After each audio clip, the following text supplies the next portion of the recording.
করি। একটি ছোট্ট শহরের এক কোণায় একটি সাধারণ বাড়ি।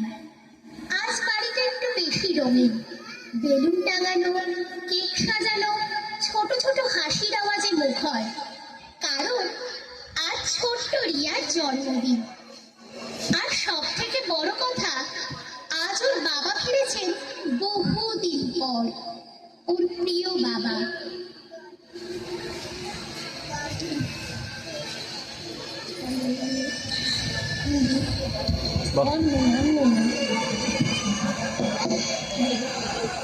দরজা খুলে ছোট্ট ছোট্ট পায়ে ছুটে এসে রিয়া বাবাকে জড়িয়ে ধরে। বাবা, তুমি এসেছো? আমি জানতাম তুমি আসবে। এসেছি তো সোনা, তুই খুশি হলেই আমার আশা সার্থক। মা কেক নিয়ে আসে, রিয়া বাবার হাত ধরে টেনে নিয়ে যায়। সবাই একসাথে কেক কাটে, খুশিতে ঘর ভরে ওঠে। হঠাৎ ফোন বেজে ওঠে। বাবা ফোন কানে দেন। মুহূর্তে চেহারা পাল্টে গেল। বাবার হাসিটা যেন কোথায় মিলিয়ে গেল। চোখে মুখে চিন্তার ছাপ স্পষ্ট। এই মাইকে চলে, এই দাদা, এই মাইকে আর গাধা। আরে এই মাইকে বল। স্যার, যুদ্ধ শুরু হয়েছে, আপনাকে এখনই ফিরতে হবে বেস ক্যাম্পে। এটা কোন রে? বেস ক্যাম্প থেকে ফোন এসেছে, জরুরি। আমাকে এখনই ফিরতে হবে সোনা। বাবা, তুমি যাচ্ছ? হ্যাঁ সোনা, আমাকে যে যেতেই হবে।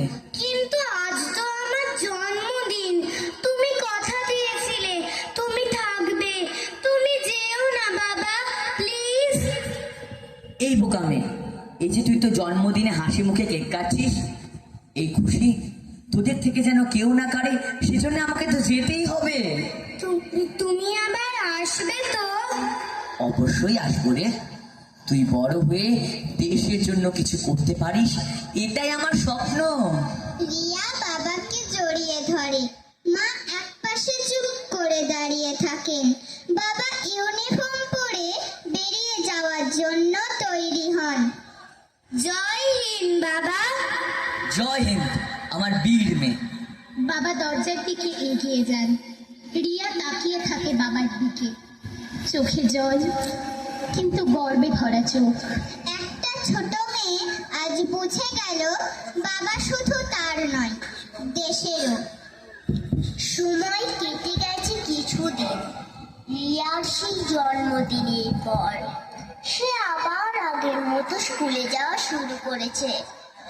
আজ ওর স্কুলের একটা বিশেষ দিন। পড়ার চাপ নেই, চারিদিকে শুধু ছোট ছোট জাতীয় পতাকা। দাদা, রঙিন দাদা, জামা পরা দাদা। বাচ্চাদের তোলা হয়, কারণ আজ স্বাধীনতা দিবস। স্পটলেসটা মাস্টারের।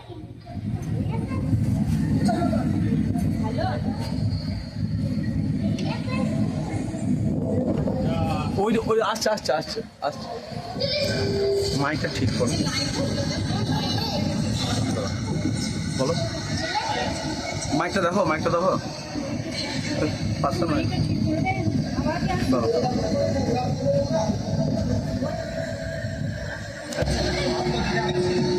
রিয়া ক্লাস 2-তে পড়ে। সবার সঙ্গে ও বসে আছে ক্লাসরুমে, বুকে ছোট্ট একটা জাতীয় পতাকার ব্যাজ।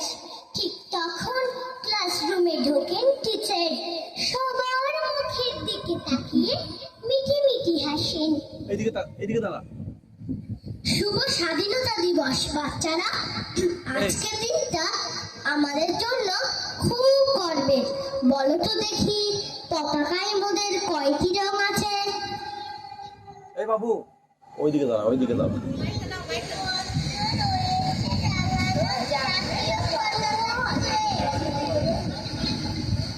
শ্রেণীর একদম পিছনে বেঞ্চের কোণে রিয়া চুপচাপ বসেছিল। এই দেবাংশু, চোখ করে সামনে মুখটা তাকাও, ওই দিকে। গভীরভাবে। মুখটা এদিকে কর, রিয়া মৃদু ভাষে বলল, পতাকার মাঝে 5 রং আছে। রিয়ার কথা শুনে বাকি সব শিশুরা হেসে লুটোপুটি খায় ক্লাসরুমে। বোঝাও কি করে পাঁচটি?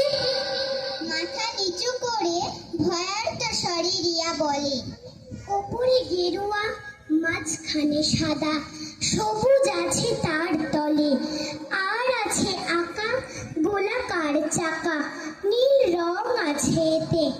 এদিকে ধরলে তবু হচ্ছে চারটি। দাদা ভাই, রং আছে আর এক, লাল লাল ছোপ, দাগ দেখা যায় ওই পতাকার মাঝে। বাবাকে যখন আনলে ওরা, কফিনের ঢাকা খুলে জড়ানো রয়েছে দেহখানা তার পতাকা আর ফুলে। রক্তের দাগে ছিল লাল ছোপ ওই পতাকার মাঝে। এই নিয়ে মোট হলো 5টি। এবার তো ঠিক আছে। সরল শিশুটির জবাবখানি কাঁপিয়ে দিল বুক। অশ্রু এলো নয়ন ভরে, শুকনো হলো মুখ। আজও যারা দেশের জন্য করছে বলিদান, স্বাধীনতার শহীদ সম তাদের অমর প্রাণ। হয়েছে স্বাধীন, পেরিয়ে গেছে 70টি বছর। দেশ বাঁচাতে যাচ্ছে যে প্রাণ, রাখছে কি তার খবর? একটি শিশুর সরল প্রশ্ন, একজন সৈনিক বাবা নীরব বিদায়। একটি জন্মদিনে কেকের মোহ চাপিয়ে জেগে থাকে যুদ্ধের করুণ সুর। যেখানে দেশ আগে ভালোবেসেও সন্তানকে রেখে যেতে হয়, সেই গল্পগুলো কখনো লেখা হয় না খাতায়, তবু ওগুলোই আমাদের সত্যিকারের স্বাধীনতার গল্প। স্বাধীনতা শুধু কাগজের নথি নয়, কিংবা একটা দিনের পতাকা উত্তোলনও নয়। স্বাধীনতা প্রতিদিন যারা পাহারা দেয়, তাদের প্রতিটি নিঃশ্বাসের দায়িত্ব। তাই আজ যখন আমরা উদযাপন করছি স্বাধীনতা দিবস, তখন মনে রাখতে হবে কেউ একজন কাঁধে বন্দুক তুলে বেরিয়ে পড়েছে। চলুন আমরা শুধু স্বাধীনতা উদযাপন না করে তাদেরও মনে রাখি, যাদের জন্য আমাদের দেশ আজও নিরাপদ। ধন্যবাদ সকলকে। কথকের ভূমিকায় আমি শিল্পিতা দত্ত, আমি অর্ণা পাল, আমি সমৃদ্ধি ঘোষ, আমি সুস্মিতা ঘোষ। বাবু দাঁড়া, বাবু দাঁড়া।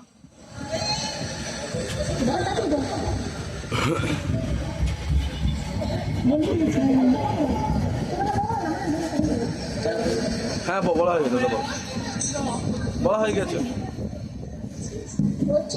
হ্যাঁ, আমি বাবার ভূমিকায় সুপ্রতিম মিত্র। রিয়ার ভূমিকায় আমি সমৃদ্ধা দত্ত এবং আমি শিবাঙ্গী মণ্ডল। ছাত্রের ভূমিকায় আমি তপন্না ঘোষ, ছাত্রের ভূমিকায় আমি অর্চন ঘোষ।